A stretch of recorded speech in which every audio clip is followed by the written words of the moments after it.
আমরা পশ্চিমবঙ্গের মানুষ, ভারতবর্ষের অঙ্গরাজ্য। জি, আপনি বেশি দূরে যেতে হবে না ভাই। ভারতবর্ষের কেন্দ্রীয় শাসিত একটা দেশ, একটা জায়গা হলো, কি বলবেন, কেন্দ্র শাসিত অঞ্চল যে কটা আছে তার মধ্যে একটা আন্দামান। একটা আন্দামান, তার একটা জায়গা আছে বাটান। আপনি যে দেখুন, আশ্চর্য ব্যাপার, যেখানকার ছবিও এখনো সরকার করতে দেয় না। তারা এখনো মানব সমাজে উঠতে পারেনি। আমি নিজে চোখে দেখে গল্প বলছি, তারা এখনো মানব সমাজে উঠতে পারেনি। তারা মানুষকে দেখলেই গুলি করে, তারা মানুষকে দেখলেই হামলা কামড়ি করে। জি, বারটাঙ্গে যেতে গেলে সামনে পিছনে পুলিশ প্রোটেকশন নিয়ে তবে যেতে হয়। গাড়ি থেকে নামতেও দেয় না, সবসময় তীর নিয়ে তারা রেডি। তাদেরকে ধরে এনে আন্দামানের জেলে রেখে তাদেরকে মানুষের সভ্যতা শেখানো হচ্ছে। আমি জেলে গিয়েও দেখেছি। এই দেশের অঙ্গরাজ্য, বিদেশ বাদ দেন, বিদেশ বাদ দেন, তারা এখনো মানব সমাজে উঠতেই পারে না। মানুষের সঙ্গে খোলামেলা তারা মিশতে পারে না, পুরো হিংস্র জঙ্গলি তারা। এই দেশ সরকার ওই ছবি তুলতে দেয় না, সরকারের ইজ্জত যাবে তাই। যে ভারতবর্ষ ডিজিটাল দেশ বানাচ্ছি, অথচ ভারতবর্ষের নাগরিক এখনো মানুষ হতে পারে। গুণের মানুষ না, চামড়াতেও মনুষ্যত্ব তারা লাভ করতে পারে। এখনো তারা বলতে ব্যথে ন্যাংটো করে। এই দেশের লোক, অন্য জায়গার কথা বাদ দেন। প্রিয় ভাইরা আমার, আমি আপনাকে বোঝাতে চাইছি যে আল্লাহ এই নিঃস্বার্থভাবে দুনিয়ার মানুষকে এই সেবা দিয়েছেন। আর কি বলেছেন, যে তোমরা পরকালটা জোগাড় করো, তার মানে তোমরা আমার সেবা নাও আর জান্নাতটা দখল করো। আর একটু জোরে বলেন, কি দায় পড়েছে আল্লাহর, কি দরকার পড়েছে? জি প্রিয় ভাইরা আমার, সুতরাং আমি এই কথাটা বোঝাতে চাইছিলাম, পশ্চিমবঙ্গের মুসলমান সভ্যতায়, ভদ্রতায়, জ্ঞানে, গুণে, আদবে, আখলাকে, আদর্শে, অর্থে, সামাজিকতায় এবং মানবতায়, দয়া দাক্ষিণ্যতায় আলহামদুলিল্লাহ বহুত উচ্চে রয়েছে, বহুত উচ্চে। জি, অন্য কমিউনিটি কি করলো ওটা নিয়ে আমার টেনশন নয়, ওটা আমার হেডেক নয়।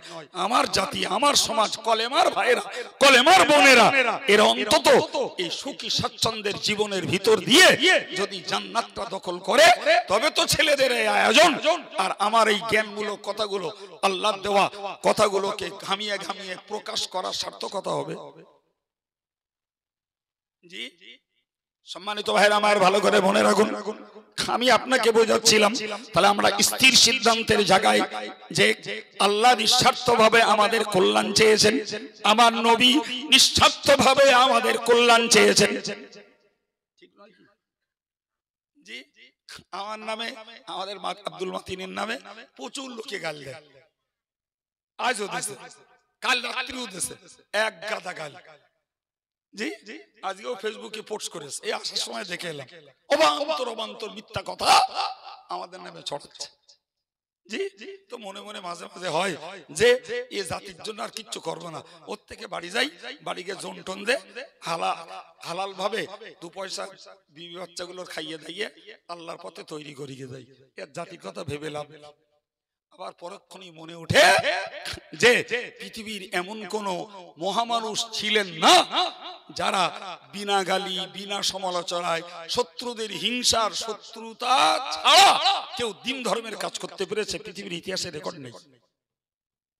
সারা বিশ্বের শ্রেষ্ঠ মহামানব বিশ্বনবী মুহাম্মদুর রাসূলুল্লাহ, যিনি সুপারম্যান অফ দ্য ওয়ার্ল্ড, সারা পৃথিবীর শ্রেষ্ঠ ব্যক্তিত্ব, তিনিও তো শত্রু আর হিংসুকদের আর অপপ্রচারক আর মিথ্যুকদের খোঁচা থেকে তিনিও বাদ যাননি।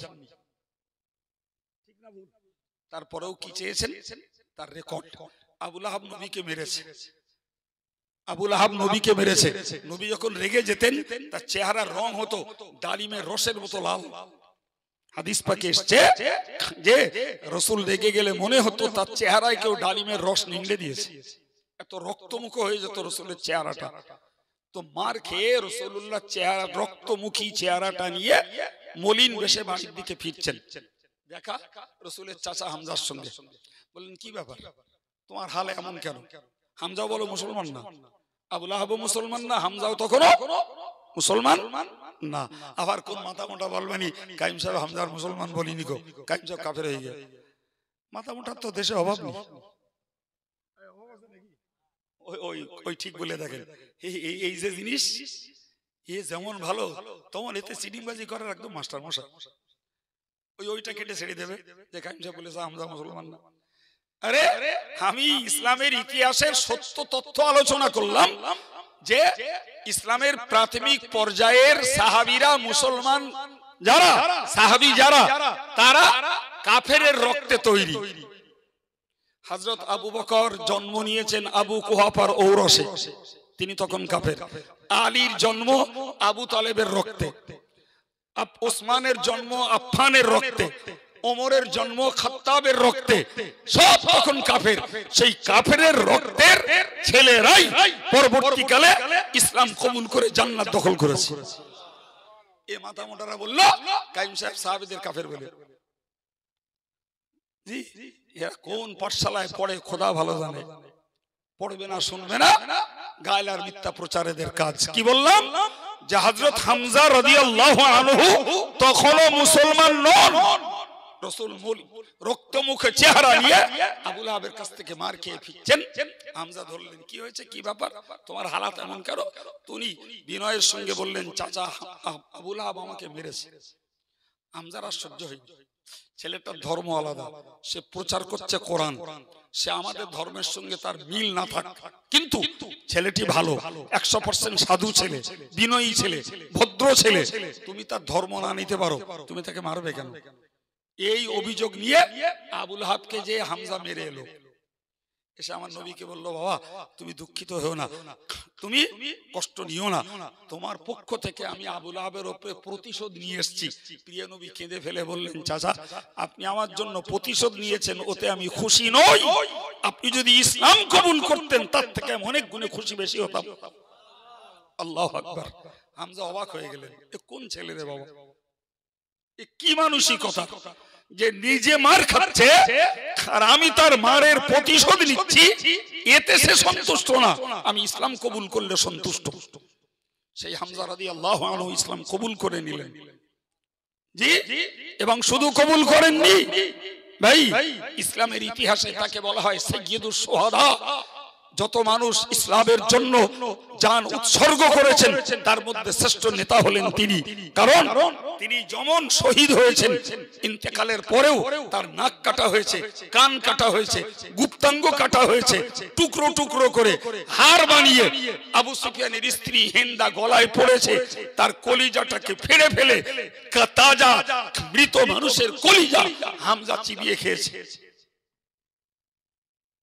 পৃথিবীর ইতিহাসে সেকালেও যা একালেও তাই, মৃত্যুর পরে কাউকে অঙ্গহানি করা কোন রাষ্ট্রীয় নিয়ম নেই।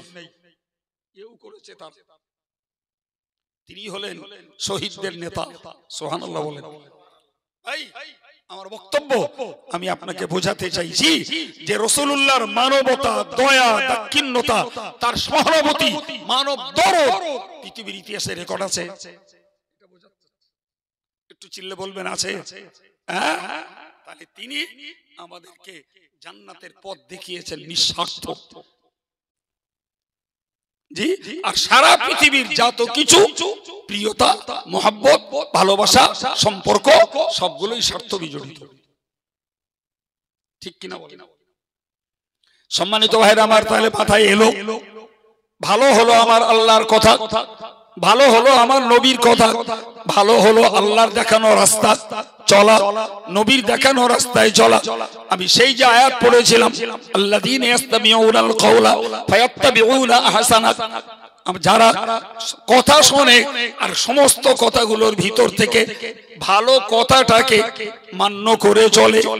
আমার আল্লাহ বললেন, উলাইকাল্লাযীনা হাদাহুমুল্লাহ, ওই লোকগুলোকেই আল্লাহ হেদায়েত দান করেছেন।